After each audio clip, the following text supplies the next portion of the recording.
반갑습니다. 오랜만에 뵙죠? 제가 마지막으로 온 게 언제예요? 제 생각에는 제가 포도나무교에 제일 많이 온 것 같아 갖고 네, 그만 왔으면 좋겠는데 이렇게 불러주셔서 너무 감사합니다. 우리 날씨가 추우신데도 이렇게 와주셔서 너무 감사하고요. 아까 인사하셨겠지만 한 번 더 축복의 멘트를 제가 두 가지 할 거거든요. 이렇게 잘 들어보세요.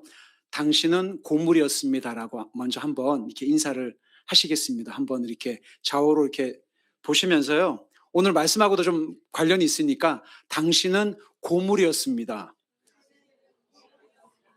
지금은 보물입니다. 네, 한국말은 끝까지 들어보셔야 되죠. 그죠? 여러분들은 보물이십니다. 오늘 함께 나눌 말씀 제목은 세 번의 고물이 보물이 되는 부흥입니다. 한번 따라해 보실까요? 세 번의 고물이 보물이 되는 부흥.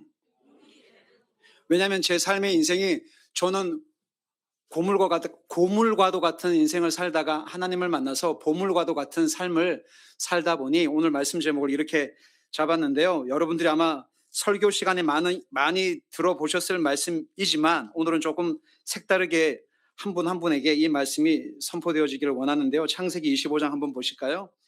창세기 25장 24절에서 26절까지 먼저 우리 함께 읽겠습니다.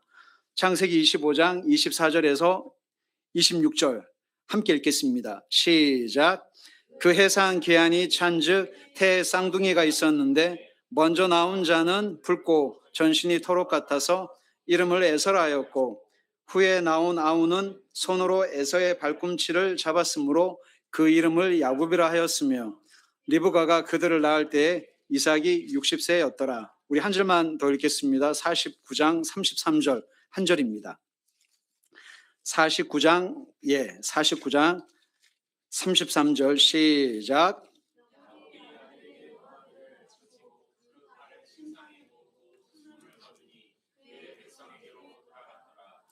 아멘. 여러분, 저의 본명 알고 계시는 분 몰라주셔서 감사합니다. 제가 여러 교회를 가서 강의를 하거나 집회를 할 때에 저의 선교사명은 많이들 아시는데 저의 본명은 인터넷에 검색을 하셔도 아마 모르실 겁니다. 왜냐하면 대부분의 선교사님들은 선교사명 혹은 예명을 사용을 합니다. 그래서 저의 선교사명은 최요나입니다. 혹시 여러분들이 알고 계시는 선교사님들 중에 요나라고 하는 선교사명을 갖고 계신 분 혹시 알고 계신 분? 저 말고 야곱 들어보셨어요? 잘 못 들어보셨어요? 여러분들이 알고 계시는 선교사님들은 주로 어떤 이름을 쓰시던가요? 성경에 말 되게 안 듣고 짜증나는 그런 이름보다 좀 좋고 은혜스러운 이름들 많이 쓰지 않으세요? 이 아브라함 선교사님, 김요한 선교사님, 그죠? 아브라함, 그죠? 아브라함, 이삭, 그 다음에 기드온, 또 누가 있을까요? 바울, 이바울, 김바울, 송바울, 최바울 참 많습니다. 그죠? 사무엘, 김사무엘, 이사무엘, 홍사무엘 많습니다. 오바댜 선교사님도 계시고요. 요한 선교사님, 베드로 선교사님, 요셉 선교사님, 김요셉, 이요셉, 서요셉 굉장히 많습니다. 그래서 선교사님들은 선교 사역을 할 때에 자신의 신분을 보호하기 위해서 성경에 자기가 담고 싶거나 혹은 은혜 받은 그 이름을 차용을 해서 선교사명으로 그렇게 활동을 하시는데 여러분 저는 과거에 해외에서 선교사 훈련 받을 때에 요나 혹은 성경에 그렇게 별로 이렇게 썩 덕스럽지 않는 삶을 살았던 오늘 읽었던 말씀에 야곱이라고 하는 선교사명을 갖고 계신 분을 만난 적이 없었어요. 근데 제가 성경을 묵상하다가 왜 사람들은 선교사명에 왜 요나와 야곱이 없을까? 그렇게 의문점을 갖고 있던 어느 날 정말 해외에서 선교사 훈련을 받던 중에 거기서 근무하는 선교사님의 성함이 야곱 선교사님이라는 그 얘기를 듣고 너무너무나 반가웠습니다. 그래서 그분의 스토리가 너무 궁금했어요. 그래서 그분에게 직접 이렇게 여쭤봤습니다. 근데 생기신 그분의 외형은 되게 부드러우셨거든요. 젠틀하셨습니다. 근데 그분의 이름이 저는 야곱 선교사입니다라고 이렇게 하시길래 제가 여쭤봤습니다. 선교사님, 대부분 사람들은 야곱을 되게 싫어하고 불편해하는데 왜 선교사님은 선교사명을 야곱이라고 하셨습니까? 야곱처럼 안 보이시는데요 라고 했더니 그분이 뭐라고 말씀하시냐면 선교사님, 저는 신앙생활 처음 할 때 야곱을 정말 싫어했습니다. 사기꾼이잖아요. 그죠? 그래서 근데 주님을 알아가고 사역을 하고 자녀를 키우면서 나이가 한 50쯤 지나가다 보니까 제 삶이 야곱과 같은 인생을 살고 있다는 것을 어느 날 깨닫게 되었습니다. 과거에는 야곱의 삶을 정말 싫어했는데 지금은 야곱의 모습이 제 모습을 드러내는 것 같아서 저는 야곱이라고 하는 그 이름을 정말 좋아해서 제 선교 사명을 야곱이라 지었습니다. 그러면서 맨 끝에 뭐라고 덧붙이시냐면 야곱이 참 인간적이잖아요. 아멘. 아니세요? 야곱 되게 인간적이거든요. 되게 솔직한 사람입니다. 잔머리도 되게 잘 굴리시지만 되게 인간적인 냄새가 납니다. 여러분들 야곱 별로 안 좋아하시죠? 아멘. 안 좋아하시면서 왜 좋아하시는 척하고 앉아 계셔요? 야곱 되게 싫어해요. 왜냐하면 야곱의 모습을 보면 내 모습을 마치 보여주는 것 같기도 하고, 그래서 성경에 문제가 많고 흠이 많고 약점이 많이 나오는 사람들을 우리는 좀 싫어하는 것 같아요. 그래서 대부분의 그 성도님들은 아브라함 그러면 막 그냥 자기 아들을 하나님께 갖다 바친 믿음의 사람, 사무엘 그러면 내가 기도하기를 쉬는 죄를 결단코 범치 않겠다 그러면서 사무엘을 되게 좋아하시고, 다윗 그러면 하나님의 마음에 합한 자라 그러고, 모세 그러면 이스라엘 백성들을 출애굽한 하나님의 사람이라고 하지만 그 이면에 보면은 그 다윗은 가늠한 사람이었죠. 모세는 사람을 죽인 살인자였습니다. 그 양면성을 우리는 항상 하나님의 말씀의 기준에서 해석을 해야 되는데 우리는 그냥 겉모습만 보고 그렇게 이름으로 이해할 때가 참 많이 있습니다. 여러분, 오늘 설교를 간단하게 하면 이렇게 이야기할 수 있습니다. 여러분 주먹 한번 꽉 쥐어 보십시오. 이렇게 피가 안 통할 정도로 한번 꽉 한번 쥐어 보세요. 그래서 제가 147년을 지금부터 해야 될 테니까요. 손가락을 천천히 피시는 거예요. 이 다섯 손가락을 피시는 겁니다. 제가 147년을 카운트할 거예요. 네, 오늘 밤샐 겁니다. 자, 합니다. 1년, 2년, 아니, 벌써부터 이렇게 하시면 어떡해요. 지금 147년이 남았다니까요. 3년, 4년, 5년, 6년, 7년, 15년, 20년, 30년. 이 손가락이 이 손가락이 다 필 때까지 총 몇 년이 걸렸냐면, 몇 년요? 147년. 야곱이 움켜쥔 이 손이 다 필 때까지 50년, 80년, 90년, 110년, 130년, 147년, 그리고 하나님께 가셨어요. 이 손가락이 다 펴지는데 몇 년 걸렸다고요? 147세에 하나님이 야곱을 부르셨습니다.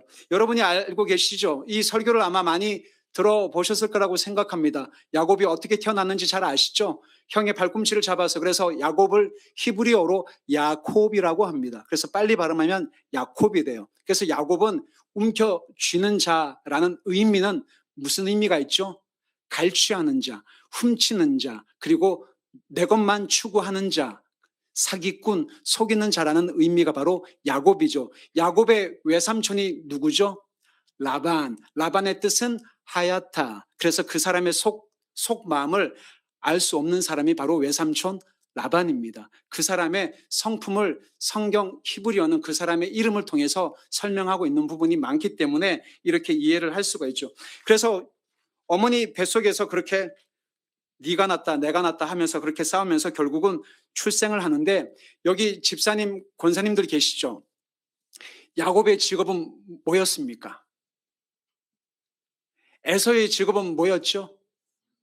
사냥꾼이죠. 오늘날로 이야기하면 터프가입니다. 상남자입니다. 마초남이라고도 합니다. 요즘 언어로. 근데 야곱은 쉽게 이야기하면 집돌이입니다. 여기 권사님들이 계시죠? 우리 집사님께서 애지중지 키우신 따님이 어떤 남자를 데리고 왔습니다. 야곱 같은 남자를 사윗감으로 맞이하고 싶으세요? 에서 같은 남자를 사윗감으로 맞이하고 싶으세요? 솔직하게, 네. 솔직하게 한번 말씀해 보세요. 나는 야곱이다. 야곱한테는 내가 나의 딸을 정말 사윗감으로 줄 수 있다. 한번 손들어 보십시오. 올렸다가 이렇게 막 하지 마시고요. 괜히. 나는 그래도 상남자가 좋다. 자기 가족 정도는 책임지고 먹여 살려줘. 뒤에 한 분 있었습니다. 한번 손들어 보십시오. 눈치 게임이 지금 치열합니다. 그죠? 솔직하게 말씀드리면 고대 근동사회에선 에서가 굉장히 인정받은 굉장히 탁월한 사람이었습니다. 왜 그렇죠? 직업 때문에 그런 것이 아니라 사냥을 해서 가족들의 생계를 책임질 줄 아는 그런 멋진 사람이 바로 에서였기 때문에 그렇습니다. 그래서 여러분은 성경을 알고 그 스토리를 알기 때문에 그래도 에서가 아무리 멋진 사람이지만 나는 야곱이 좋아. 나중에 이스라엘로 바뀌잖아. 그리고 하나님은 에서를 미워하였고 야곱은 사랑하였다라고 아시니까 그렇게 말씀하시겠지만 그것을 모르셨을 때는 아마 대부분의 분들은 에서를 굉장히 좋아하셨을 겁니다. 그만큼 책임감이 있는 멋진 사람이었죠. 반면에 동생 야곱은 조용한 사람, 엄마 그 옆에서 항상 텐트 안에서 장마기를 도와주던 집돌이였습니다. 근데 참 놀랍게도 에서는 하나님이 주신 그 귀한 장자권을 동생한테 팔아넘기는 굉장히 경솔한 행동을 함으로 인해서 하나님의 축복을 거둬찼습니다. 질문 들어갑니다. 여러분, 에서와 쌍둥이잖아요. 에서와 형 에서와 동생 야곱은 체격이 같았을까요? 달랐을까요? 네? 에서의 직업은 사냥꾼이라고 말씀드렸고 야곱의 직업은 집돌이였습니다. 체격이 같았을까요? 달랐을까요? 왜 달랐을까요? 누가 좋았을까요? 체격이. 왜요? 말씀해 보세요. 저를 설득해 보세요. 남성 호르몬이 조금 더 있나요? 사냥하러 가잖아요. 그죠? 매일마다 사냥하러 가면 오늘날과는 그런 교통 어떤 그런 편의시설이 없잖아요. 일단 나가서 활을 쏘든 칼을 쓰든 돌을 쓰든 몸을 움직여야 되잖아요. 그죠? 매일마다 나가서 움직여서 잡고 피 흘린 짐승을 어깨에 들쳐매고 오다 보면 전완근이 발달이 되고 어깨도 벌어지고 헬스장에 가서 굳이 이것을 안 해도 에서는 사냥을 하던 사람이기 때문에 체격이나 목소리가 분명히 동생과 같았다 달랐다. 다를 수밖에 없었다는 걸 성경을 읽으면 유추할 수가 있습니다. 근데 여러분이 아시는 것처럼 이삭이 어느 날 죽을 날이 되었죠. 그리고 자기 아들을 부릅니다. 참 놀랍게도 이 가정은 건강한 가정이 아니었습니다. 여러분, 이러한 가정을 상담 심리학에서는 엮이는 가정이라 그럽니다. 아버지는 큰아들을 사랑하고 어머니는 둘째 아들을 사랑하는 이런 가정을 깨어진 가정이라고 합니다. 그래서 그 아들을 불러서 야, 아빠가 좋아하는 음식 알지? 저는 참고로 개인적으로 삼겹살을 정말 좋아합니다. 내일 파티하시는 분들 정말 축복합니다. 아빠가 뭐 좋아하는지 알지? 그럼요. 너 가서 사냥해가지고 이 아빠가 좋아하는 별미를 좀 만들어 올래? 내가 곧 하나님 앞에 이제 갈 때가 됐는데 너를 축복하고 싶다. 그래서 에서가 사냥통을 잡고 결국은 사냥하러 나가는 거를 누가 듣죠? 그 얘기를 누가 듣죠? 와이프인 리브가가 듣습니다. 어떻게 들었을까요? 여러분, 이 성경을 지금 처음 접하시는 거 아니죠? 많이 설교도 듣고 하셨는데 그런 의문과 그런 질문을 늘 마음 안에 생각을 하고 성경을 읽으시면 훨씬 더 넓게 더 다양한 관점으로 성경을 이해하실 수가 있습니다. 리브가가 어떻게 들었을까? 그들이 살았던 거주지는 아파트가 아니었죠. 그죠? 네, 방음 장치가 되는 게 아니었습니다. 오피스텔이 아니었단 말이에요. 어디죠? 장막, 오늘로 이야기하면 텐트 같은 곳에 방음 시설이 안 되는 그런 유목민의 삶을 살다 보니 서로 아버지와 아들이 이야기하는 것을 리브가가 듣게 되었습니다. 이 사람 봐라. 자기 큰아들을 불러가지고 축복을 해줘. 이러면 안 되지 하고 자기가 사랑하는 누구를 부르죠? 야곱을 부릅니다. 야, 너 빨리 가서 아버지가 좋아하는 이 별미를 만들어서 네 형이 축복받으면 안 돼. 네가 받아야 돼. 그래서 빨리 가서 짐승을 잡아오라고 이야기를 합니다. 그러면서 뭐를 시키냐면 창세기 27장 8절, 9절, 10절에는 리브가가 이렇게 모략을 세웁니다.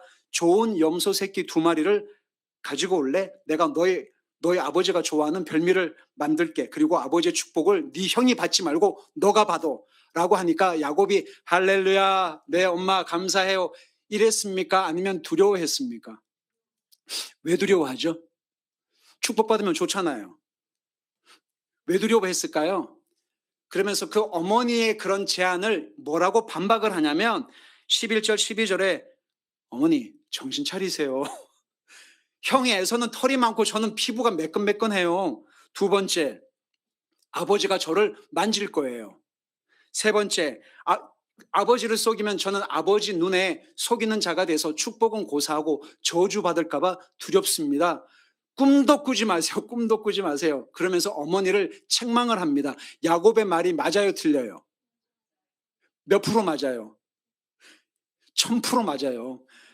천부당 만부당 한 야곱이 정말 상황 파악을 굉장히 잘하는 사람입니다. 신중한 사람이었거든요. 그리고 머리가 굉장히 아주 계획적이고 계산이 아주 빠른 그런 사람이었습니다. 이 야곱의 말이 맞아요. 그리고 나중에는 아버지가 야곱을 만지잖아요. 실제로 만지고 냄새도 맡아요.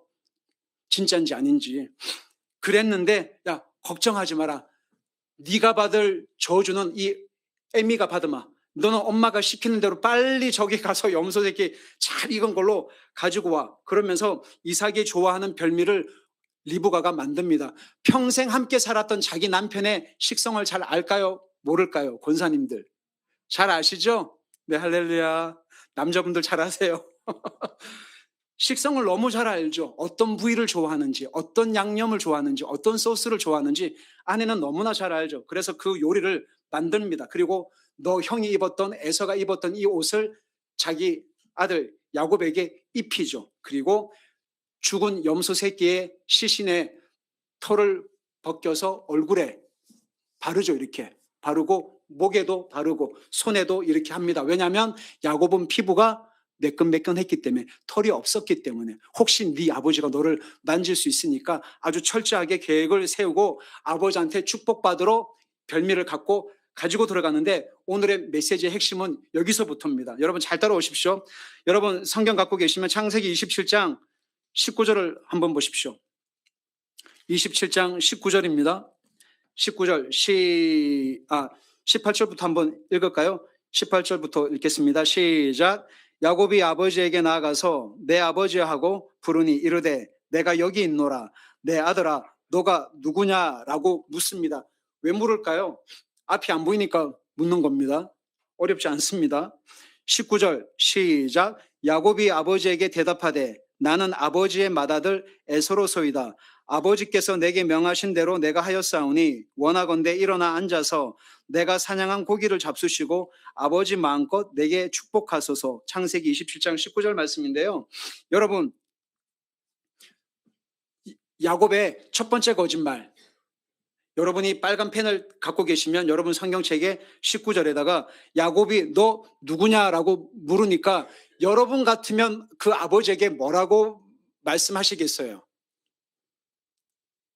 여러분이 축복받기 위해서 변장을 하고 아버지한테 딱 가면, 여러분 같으면 이 상황이면 여러분은 뭐라고 아버지한테 말씀하실 것 같으세요? 아버지 좋았어요 라고 저는 할 것 같아요. 아버지 좋아요 라고 할 것 같아요. 근데 야곱은 뭐라고 얘기하죠? 첫 번째 거짓말. 빨간 줄로 시작. 뭐라고 하죠? 여기서 중요한 것은 맏아들 에서, 밑줄. 나는 아버지 아들 에서입니다라고 하지 않고 나는 아버지의 맏아들 에서입니다라고 왜 했을까요? 안 궁금하셨어요? 아버지 저예요, 저 에서예요라고 할 수 있잖아요. 근데 나는 아버지의 맏아들 에서입니다라고 해야 거짓말을 하더라도 확실하게 해야 하는 것이죠. 아버지에게 불신과 의심을 갖지 않는 확실한 코멘트를 야곱은 마음에 준비를 하고 온 것입니다. 나는 아버지의 맏아들 에서예요라고 그렇게 아버지의 의심을 갖지 않도록 확신 있게 그렇게 첫 번째 거짓말을 하고, 두 번째 거짓말은 19절에 보시면 아버지께서 내게 명하신 대로 내가 하였습니다. 맞아요, 틀려요? 뭐가 틀리죠? 아버지께서는 형 에서에게 명했지 자기에게 명한 적이 없습니다. 빨간 줄. 두 번째 거짓말. 세 번째 거짓말이 또 있습니다. 19절을 한번 보실까요? 19절에 아버지께서 내게 명하신 대로 내가 하였사오니 일어나 앉아서 내가 사냥한 고기를 잡수시고 아버지 마음껏 내게 축복하소서. 세 번째 거짓말이죠. 뭐가 거짓말이죠? 내가 사냥한 고기. 야곱은 사냥한 적이 있다 없다? 네, 그렇게 반말하시면 제가 조금 기분이 안 좋을 수 있죠. 네, 예, 야곱은 사냥한 적이 없습니다. 근데 자기가 사냥했다고 지금 세 번째 거짓말을 하는데 첫 번째 거짓말, 두 번째 거짓말, 세 번째 거짓말보다 더 무서운 거짓말이 지금 나옵니다. 뭐라고 묻냐면 나를 축복해 달라고 그랬더니 아버지가 되게 의아한 거예요. 왜 의아해 했을까요? 뭐라고 묻냐면 어떻게 이같이 속히 잡았느냐, 빨리 잡았느냐, 왜 이런 질문을 했을까요? 왜요? 예? 굉장히 근데 빨리 왔다는 걸 어떻게 알았을까요? 너 이렇게 빨리 왔냐? 이거잖아요, 지금. 너 어떻게 이렇게 빨리 잡았냐? 왜냐하면 평소에 아버지 이삭은 에서가 나가서 사냥을 해서 요리를 해서 한 번, 두 번 한 게 아니잖아요. 그죠? 아버지가 좋아하는 별미를 평소에 늘 했던 것을 아버지 이삭은 알아요, 몰라요? 몸이 반응을 한다 그러잖아요. 몸이 알아요. 아는데, 보통 한 2시간 걸리는 애가 1시간 만에 왔네? 그래서 물은 거예요. 야, 너 어떻게 이렇게 빨리 왔니? 라고 물었더니 이 야곱이 긴장하지 않고 아주 대범하게 아주 기가 막힌 거짓말을 합니다. 여러분 혹시 거짓말할 상황이 생기시면 정말 확실하게 아주 확실하게 정말 빼도 박도 못하는 아주 완벽하게 거짓말을 하실 수 있기를 축복한다고 하면 안 되겠죠. 그죠? 어떻게 얘기를 했냐면 20절 한번 보실까요? 뭐라고 얘기하냐면 이분이 정말 정말 대단합니다. 20절에 이삭이 그의 아들에게 이르되 내 아들아 너가 어떻게 이같이 속히 잡았느냐 의역하면 너 왜 이렇게 빨리 왔니? 라고 했더니 뭐라 그러냐면 그가 이르되 아버지의 하나님 여호와께서 나로 순조롭게 만나게 하셨음이로이다. 누구 팔고 있어요? 할렐루야. 거기다가 빨간 줄 별표 네 번째 거짓말. 이런 거짓말을 왕 거짓말이라 그래요. 누구를 팔고 있죠? 하나님을 팔고 있어요. 맨 처음에는 아버지를 팔았죠. 그리고 형을 팔았죠. 그 다음에 제일 큰 거짓말은 뭐예요? 하나님께서 저를 도와주셔서 에베네셀 하나님, 아버지의 하나님 여호와께서. 근데 여기서도 그냥 하나님이 아니에요. 누구 하나님? 아버지의 하나님. 참 대단한 아들 아닙니까? 아버지의 하나님 여호와께서 저를 이렇게 빨리 잡을 수 있도록 도와주셔서 제가 이렇게 빨리 왔습니다. 왕 거짓말을 한 다음에 이삭은 아무래도 좀 찜찜했던 것 같아요. 왜냐하면 성경을 보면 목소리가 조금 달랐기 때문이라고 말씀하고 있잖아요. 그래서 너 정말 내 아들 맞니? 너 한번 가까이 한번 와볼래? 내가 너를 만져보려 하노라라고 하거든요. 내가 너를 한번 터치해보고 싶다. 내 아들이 진짜 맞는지. 이 얘기를 딱 들었을 때 야곱은 아버지 저 여기 있어요. 저 한번 만져보실래요? 이렇게 했을까요? 아니면 굉장히 긴장하면서 갔을까요? 긴장하면서 갔을 겁니다. 네. 근데 이렇게 딱 만지면서 하시는 말씀이 22절에 목소리는 야곱의 목소리인데 희한하네. 손은 에서의 손이네. 왜냐하면 털이 있으니까 쉽게 분별을 못했다라고 성경은 이야기를 하죠. 너 정말 내 아들 에서 맞냐? 라고 했더니 거기서 마지막 그냥 카운터를 날리잖아요. 제가 아버지의 아들 에서 맞습니다. 라고 확신을 딱 심어주니까 이리 오너라 하고 음식을 먹고 허깅을 하죠. 그리고 얼굴을 갖다 대면서 키스를 하는데 그 냄새, 여러분 에서가 입었던 옷에는 땀 냄새가 배었을까요? 별의별 상상을 하죠. 그죠? 사냥을 했던 옷이에요. 피도 묻었을 것이고 늘 왔다 갔다 하면서 옷을 입고 벗고 했던 에서만이 갖는 독특한 향취가 있었을 겁니다. 이삭은 그걸 알았어요. 그래서 그 옷 냄새를 맡고 하다 보니 이렇게 하니까 얘가 에서가 맞구나. 그래서 결국은 축복을 하죠. 여러분 이 사건 이후에 형 에서가 어떻게 하죠? 동생을 죽여버리겠다고 하죠. 그 사실을 알게 된 이후에 아버지가 죽고 난 이후에 내가 내 동생을 죽여버리겠다라고 합니다. 그 얘기를 들은 리브가가 참 어머님들은 이렇게 잘 들으시는 것 같아요. 저희 아내도 잘 듣거든요. 저하고 아들하고 하는 얘기를 방 안에서 분명히 줌 수업을 하고 있는데 여보 그거 무슨 말이야 하고 그게 금방 나와서 얘기를 해요. 당신은 정말 안테나가 여러 개가 있구나. 그 얘기를 딱 듣고 나서 야, 너 큰일 났다. 너 형이 아버지가 돌아가시고 난 이후에 너를 죽이려고 하니까 한 몇 달, 며칠 동안 외삼촌 라반의 집에 가서 좀 대피하고 있어라. 하란에 좀 가서 대피하고 있을래? 그 몇 날, 며칠이 몇 년 걸렸죠? 20년 걸렸잖아요. 사랑하는 두 여인 레아와 라헬을 위해서 16년 동안 봉사를 하고 그다음에 외삼촌 레아와 라헬을 위해서 14년간 봉사를 하고 외삼촌 라반을 위해서 6년 동안 생고생을 합니다. 그래서 20년 동안 부모와 생이별을 하는 그 스토리가 바로 야곱의 인생이었죠. 근데 참 아이러니한 사실은 외삼촌 라반이라고 하는 그 뜻은 하얗다라는 뜻입니다. 그러니까 그 사람의 속마음을 알 수가 없어요. 그래서 이 야곱은 자기보다 단수가 높은 라반한테 속임을 당하는 피해자의 삶을 삽니다. 처음에 야곱은 가해자의 인생을 살다가 그렇게 속이고 갈취하고 살다가 자기보다 단수가 더 높은 그런 고수를 만나가지고요. 자기가 피해를 받아요. 그러면서 큰 소리를 뻥뻥 치는데 뭐라고 얘기하냐면 창세기 29장 25절에 보시면 내가 라헬을 위하여 외삼촌을 섬기지 아니하였나이까 외삼촌이 나를 속이심은 어찌 됨이니까. 이 얘기를 들은 하나님은 웃지 않으셨을까요? 너 많이 속였잖아. 창세기 31장 41절에는 이 하도 이게 속임을 당하니까 뭐라고 하냐면요. 내가 외삼촌의 집에 있는 이 20년 동안 외삼촌의 두 딸을 위하여 14년, 외삼촌의 양떼를 위하여 6년을 외삼촌에게 봉사했는데 외삼촌께서 내 품삯을 10번이나 바꾸셨으며 라고 막 그냥 항의를 해요. 왜 속이세요 진짜. 나 이렇게 열심히 했는데 품삯도 안 주고 그러면 안 되는 거잖아요. 막 이렇게 항의하는 야곱이 상상이 되세요? 그 사람 직업이 사기꾼이었잖아요. 근데 자기가 지금 사기를 당하고 있는 처지를 읽게 됩니다.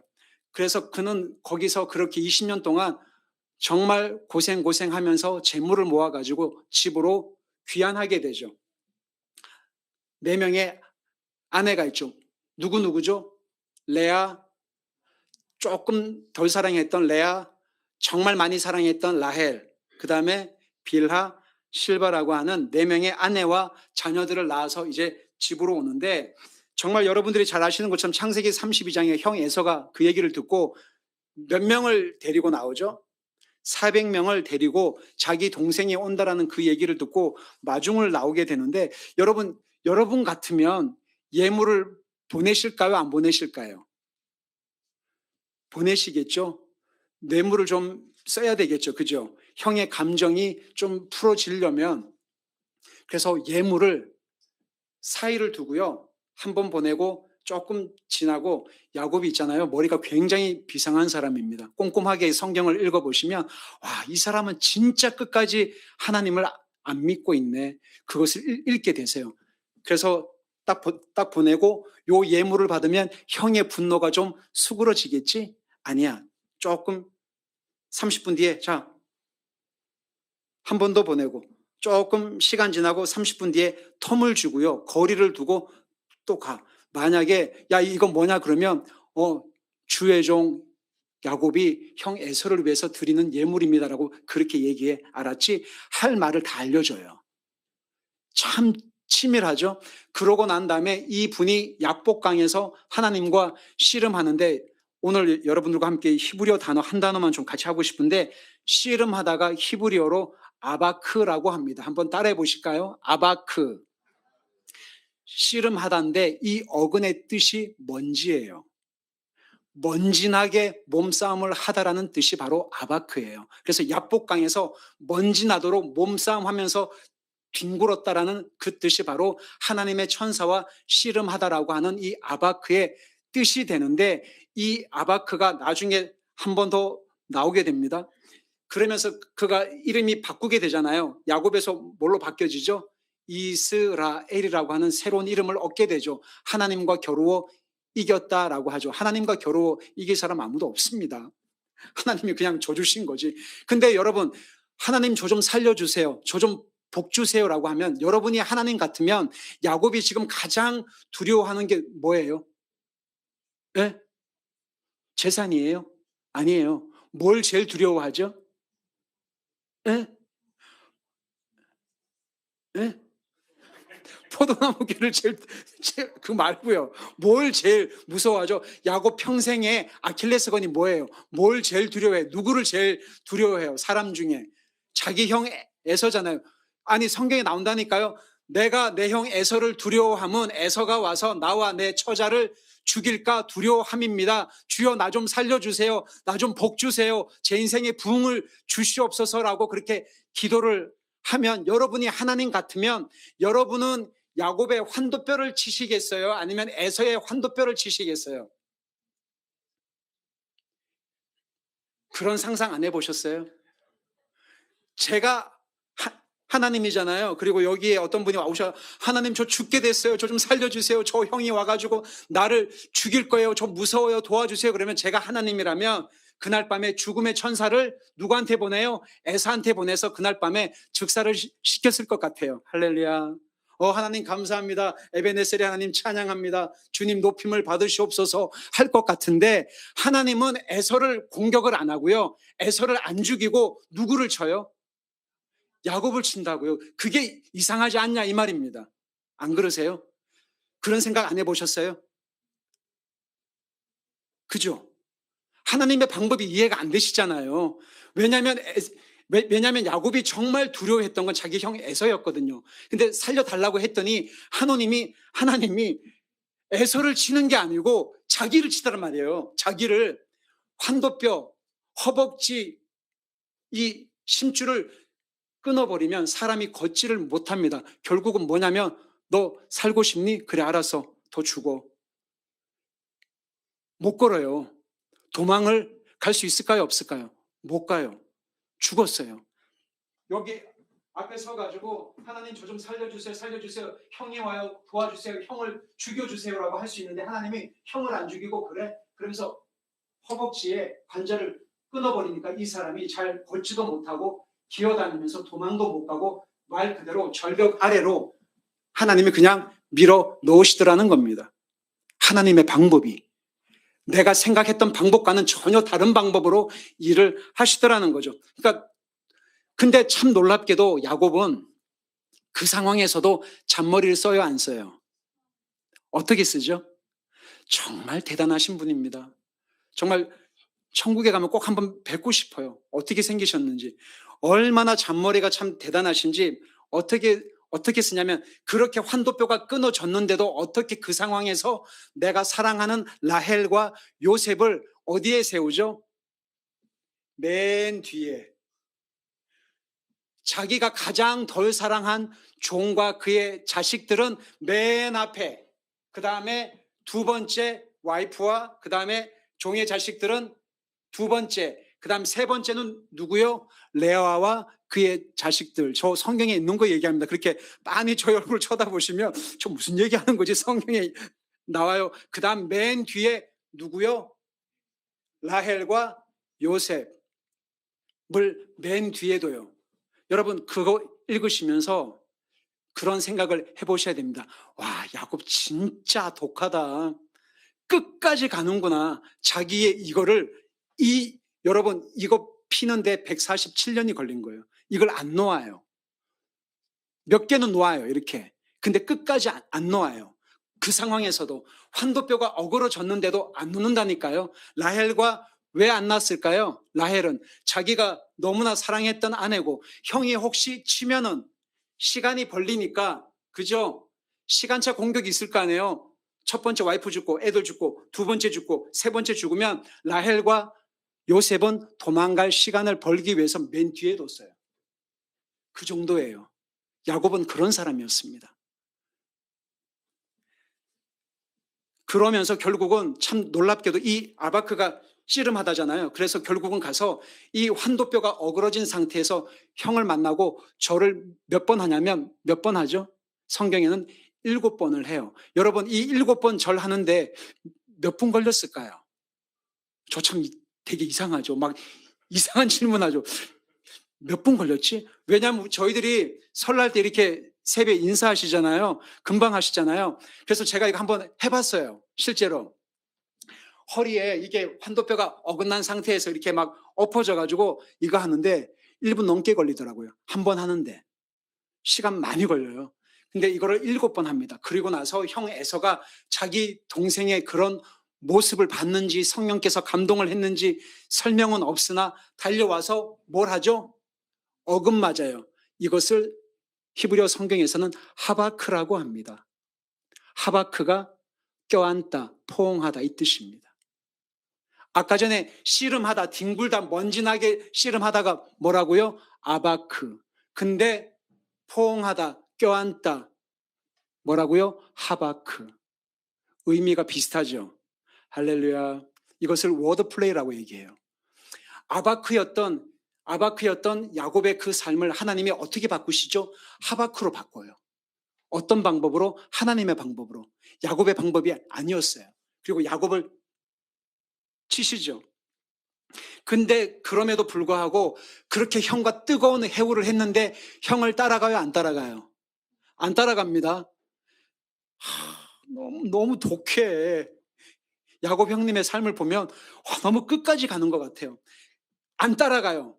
따라갔으면 그 일이 안 생길 수 있었는데 형을 야 같이 가자. 동생 내가 이제는 재산도 있고 땅이 있으니까 우리 함께 살자라고 얘기를 하는데 그때까지도 형을 의심합니다. 안 믿어요. 그리고 나 안 가. 그리고 우리가 여행을 오래 해가지고 지금 처자들도 다 다리가 아프고 피곤하니까 형이 먼저 가시면 제가 나중에 형을 뒤따라 갈게요라고 하는데 따라가요? 안 가요? 안 가요. 그리고 세겜으로 빠집니다. 거기서 자기 딸 디나가 욕을 당하죠. 야곱은 자신의 잔머리를 의지하면 의지할수록 삶이 점점점 꼬이는 그런 인생을 살아가게 됩니다. 그래서 그 손을 피는데 147년이 걸린 거예요. 그리고 나서 거기서 자기 누이가 욕을 당했으니까 야곱의 아들들이 가가지고 세겜 사람들을 칼로 다 죽이잖아요. 그런 정말 무서운 피비린내 나는 그런 인생을 살게 되잖아요. 그리고 자기가 사랑했던 아들 요셉이 이집트로 팔려가고 자기가 사랑했던 라헬이 길가에서 죽고 그런 파란만장한 삶을 살았던 사람이 누구요? 야곱이었습니다. 그래서 그가 이집트의 파라오 왕 앞에 딱 섰을 때 파라오 왕이 그 야곱 얼굴을 보니까 이분 나이가 너무 궁금했었나 봐요. 네 나이가 몇 살이냐라고 하니까 뭐라고 얘기합니까? 내가 그렇게 오래 살진 않았는데 내가 올해 나이가 조금 됐다라고 그렇게 이야기를 하죠. 그만큼 나는 험악한 세월을 보내었다라고 자신의 인생을 그렇게 이야기를 합니다. 말씀을 좀 마무리하고 싶은데요. 사랑하는 여러분, 너무 간사하죠. 사랑하는 집사님, 권사님, 나는 야곱을 나의 사익감으로 삼고 싶다. 한번 손들어 보십시오. 믿음으로 손 드세요. 괜찮습니다. 아무도 없으세요? 나는 에서 같은 멋진 상남자, 마초난 같은 사람을 나의 딸에게 주고 싶다. 한번 손들어 보십시오. 정말 간사하고 교활한 이름이 야곱이었습니다. 계산이 정말 빠른 사람이고요. 끝까지 손해를 안 보려고 머리를 썼던 사람이 바로 야곱이었습니다. 형의 장자권과 축복을 빼앗았던 사람 야곱. 근데 자기의 아들들이 세겜에 있는 사람들을 다 칼로 없앴잖아요. 죽이고 막 했을 때 막 아버지가 혼내거든요. 야곱이 혼냅니다. 막 그렇게 혼냈더니 저 사람들이 우리 누이를 욕보이고 이렇게 수치심을 주는 게 맞습니까, 아버지? 아버지는 지금 뭐 하시는 거예요? 막 이렇게 아들이 항변을 하니까 아버지 야곱이 참 뭐라고 얘기하냐면 야, 이 녀석들아. 나는 수가 적고 이 땅에 살고 있는 원주민들이 나를 치고 나를 죽이려고 하면 나와 내 집이 멸망한다, 이놈들아. 누구 걱정하고 있어요? 자기 딸 걱정하고 있어요? 아니면 자기를 걱정하고 있어요? 자기를 걱정하고 있어요. 그런 아버지였어요, 야곱이. 지렁이 같은 야곱, 간사한 야곱, 교활한 야곱. 여러분, 이 말씀 한 구절을 곰곰이 꼼꼼하게 한번 묵상해 보시면 야곱 있잖아요. 정남이가 뚝 떨어지는 사람입니다. 아버지로서 무책임해요. 딸이 욕을 당했으면 가서 뭐를 해야 되잖아요. 근데 니들이 그렇게 설쳐대면 이 사람들이 나를 죽이고 나와 내 집안을 망하게 한다. 니들이 아주 나에 대해서 안 좋은 소문을 내게 했다라고 오히려 자녀들을 훈계합니다. 아버지 야곱이 그런 사람이었습니다. 참 고물과도 같지 않으세요? 야곱의 인생이 근데 참 놀랍게도 구약 성경을 읽다 보면, 시편을 읽다 보면 하나님은 아브라함의 하나님, 이삭의 하나님, 야곱의 하나님이라고 불려지는 것을 하나님은 부끄러워하지 않으셨습니다. 사랑하는 여러분, 말씀 마무리할 건데요. 우리는 성경을 읽을 때마다 어쩌면 포도나무 교회도 그런지는 잘 모르겠지만 주님과 동행하고 24시간 예수님만 생각하고 흠이 없고 점도 없는 주님 오실 길을 예비하는 그런 교회가 되기를 축복하지만 설사 그런 삶을 잘 못 산다고 너무 죄책감이나 정죄감 가운데 살지 않기를 축복합니다. 여러분 다 실수하시잖아요. 안 하세요? 흠 없으세요? 아킬레스건 없으세요? 온전하십니까? 예수 향남교회 정갑신 목사님이라는 분의 설교를 제가 최근에 한 몇 주 전에 딱 들었는데 그분이 어느 교회에서 집회를 하시다가 이렇게 말씀하시더라고요. 제가 그분 간증 들으면서 굉장히 큰 감동을 받았었는데 이분이 뭐라고 말씀하시냐면 여러분 저는 여러분들이 생각하는 것보다 훨씬 못된 놈입니다. 한번 따라해 보실까요? 나는 내가 생각하는 것보다 훨씬 아주 못된 놈이다. 그것을 발견하면 발견할수록 그리스도께 더 가까이 나아간다라고 하는 그분의 간증을 들으면서 점도 많고 약하고 연약하고 쓰러지고 딸하고의 관계가 완전히 엉망이 돼서 죽고 싶을 만큼의 그런 벼랑 끝에 서 있는 그분의 간증을 들으면서 아, 결국은 하나님이 하시는구나. 기도와 말씀으로 부응하는 2026년도 표어도 결국은 하나님이 하실 겁니다. 여러분과 상관없이 여러분이 원하는 때에 부응은 오지 않을 것입니다. 여러분들이 전혀 생각하지 않았을 때 부응이 와야 그게 진짜 부응인 것입니다.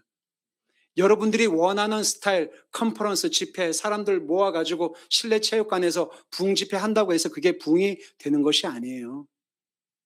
그거는 여러분들의 방법이고 하나님의 방법은 전혀 다른 방법으로 야곱에게 일하셨던 것처럼 하나님의 부흥도 하나님의 때에 하나님의 방법으로 하나님의 사람들, 숨겨진 사람들을 통해서 기가 막힌 방법으로 이 교회 가운데 부흥을 일으키실 겁니다. 그 하나님을 기대하시는 여러분들의 삶이 되시기를 축복합니다. 마지막 예화를 말씀드리고 함께 기도하는 시간 갖고 싶은데 여러분 코미디언 중에 최근에 소천하신 전유성 씨라는 분 혹시 알고 계세요? 제가 그분의 글을 읽다가 제가 참 사실 오늘 설교 제목이 그분이 하신 말씀에서 나온 거예요.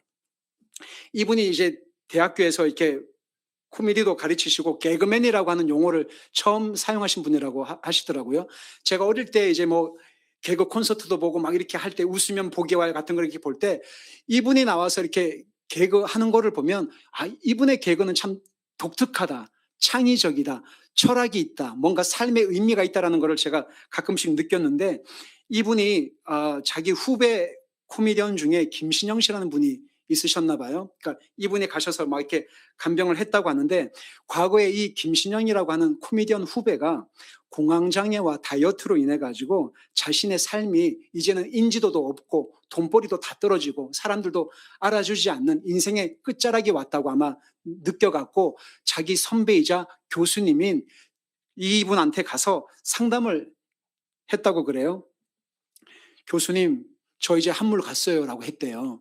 그러면 여러분들이 만약에 그 교수님 입장이라면 뭐라고 위로를 하시겠어요? 저 이제 한물 갔어요. 저 이제 끝났어요. 이거잖아요. 그랬더니 전유성 씨가 이렇게 말씀을 하셨대요. 축하한대요. 그래? 축하한다. 그랬더니 김신영 씨가 하는 말씀이 왜요? 라고 했더니 한물 가고 두물 가고 세물 가면 보물이 되거든. 넌 반드시 보물이 될 거야. 그래서 그 말대로 김신영 씨는 방송 활동을 다시 할 수 있었다고 합니다. 한물 가고 두물 가고 세물 가고 나는 이제는 더 이상 쓸모가 없네. 나는 이제 끝났네. 나는 이제 벼랑 끝에 섰네. 나에게는 이제는 아무것도 없네. 나는 이제 파업이네. 나는 이제는 부도가 났구나. 나는 내 손에 이제는 더 이상 아무것도 가진 것이 없구나. 우리 아들은 이제는 끝났구나. 우리 딸은 끝났구나. 그렇게 될 때 한 물 가고 두 물 가고 세 물 가고 그렇게 될 때 넌 반드시 보물이 될 거야. 왜냐하면 그때 제가 왜 감동을 받았냐면 나는 이제 끝났구나. 난 이제 한물 간 선교사네라고 하는 그런 생각을 하고 있었던 중에 이분의 말씀을 듣고 이분의 말씀이 저에게는 하나님의 음성으로 들렸습니다. 넌 끝난 거 아니야. 내가 끝났다라고 해야 끝나지. 나는 너 인생이 아직 끝났다라고 이야기한 적이 없어. 너는 반드시 보물이 될 거야. 사랑하는 여러분, 여러분들이 처한 현실과 상황이 고물일지라도 아니면 나 자신이 고물처럼 느껴질 때가 아마 있으실 거예요. 그렇지만 한 번 고물이 되고 두 번 고물이 되고 세 번 고물이 되면 하나님은 하나님의 때에 여러분이 원하는 타이밍 말고 하나님의 때에 하나님의 방법으로 여러분의 가정, 여러분들의 자녀, 여러분들의 기업, 여러분들이 하시는 그 어떤 일도 하나님의 방법으로 보물과도 같이 바꾸실 것입니다. 제가 예전에 여기 이 교회 와서 저희 아들, 딸 간증을 몇 번 했었는데요. 쟤네들이 교회는 다닐까? 쟤네들은 예배는 드릴까? 왜냐하면 저희 아들이 아프다 그랬잖아요. 네, 퇴행성 턱관절염이 있고 강직성 척추염이 있고 눈이 한번 시력을 상실할 수 있는 포도막염 그 3중고를 지금도 앓고 있습니다. 그리고 매일마다 약을 먹고 있습니다. 저희 딸은 아버지가 목사 선교사라는 걸 너무 부끄러워하고 굉장히 수치스럽게 여기는 딸입니다. 근데 그런 딸이 나는 대학교만 가면 나는 절대 교회 안 가라고 하는 아이가 벌써 몇 번 아우리치도 갔다 왔고요. 교회에서 순장으로 사역하며 그렇게 말을 안 듣는 애가 주님을 점점점 알아가고 사랑하며 섬기는 거 보면 우리 집안에서 제일 말 안 듣고 제일 문제 있는 건 우리 아들, 딸이 아니고 최연아 선교사구나. 하나님이 그걸 가르쳐 주십니다. 너가 문제야가 아니라 하나님은 안 바뀌는 그 아이를 통해서 저를 바꿔 나가시는 그 하나님의 선교를 저는 오늘도 어제도 매일마다 삶 속에서 경험을 하고 있는데요. 여러분들은 절대 고물이 아니세요. 보물이십니다. 하나님이 여러분들의 인생을 보물과도 같은 인생으로 바꾸실 겁니다. 단 하나님의 때에. 여러분이 원하는 때 말고. 하나님은 거기에 관심 없어요. 여러분이 원하는 때 말고 하나님이 원하는 때에 하나님의 방법으로 해야 그때야 하나님의 이름이 굉장히 높임을 받을 수 있기 때문에 그렇습니다. 내가 원하는 때, 내가 원하는 방법으로 다 응답되면 여러분들은 반드시 망할 것입니다. 하나님 안 믿으실 거예요. 그래서 하나님이 끊임없이 여러분들의 믿음을 연단시키시고 그 과정 가운데 있게 하시는 겁니다. 우리 함께 주 임재 안에서 이 찬양을 함께 하면서 기도하는 시간을 갖고 싶습니다. 그리고 혹시 여러분들이 인생에 있어서 내 모습 때문에 고민되고 부족하고 흠 많은 거 다 아세요. 저보다 더 많이 흠이 있으세요? 놀라지 마십시오. 하나님은 안 놀래세요. 여러분들의 성질머리 안 놀래세요. 여러분들이 죄 짓는 거 안 놀래세요. 네. 약점 많은 거, 흠 많은 거 하나님 다 알고 계십니다. 하나님 앞에 온전하게 살려고 하는 그 마음은 너무나 귀하지만 넘어졌다고 실패했다고 뭐가 부족하다고 죄책감과 정죄감 속에 헤매지 않기를 축복합니다. 넘어지면 넘어지는 대로, 아프면 아픈 대로, 힘들면 힘든 대로 그 자리에 그냥 서 계시면 됩니다. 그게 저는 포도나무 교회 성도님들의 매력이라고 생각합니다. 잘 하려고 하면 할수록 힘드실 겁니다. 독수리가 말씀과 기도로 이렇게 부응하고 싶으시죠? 근데 이렇게 날아오르려면 뭐가 필요한 줄 아세요? 바람이 필요해요. 여러분, 바람 불 수 있어요? 못해요. 하나님, 바람이 필요해요. 날아오를 수 있는 바람이 필요해요. 급하고 강한 성령의 바람이 저희 교회에 필요해요. 제 삶에 필요합니다. 저희 아이들에게 필요합니다. 여러분 못하시잖아요. 하나님 주세요 하실 수 있지만 여러분이 서 계신 그 자리에서 아픈 채로, 넘어진 채로, 실수한 채로 죄를 지셔도 괜찮습니다. 그 자리에 주님을 떠나지는 마십시오. 그렇게 하시면 하나님께서 여러분들의 손을 잡고 비상하게 하실 것입니다. 주 임재 안에서 함께 찬양하실까요?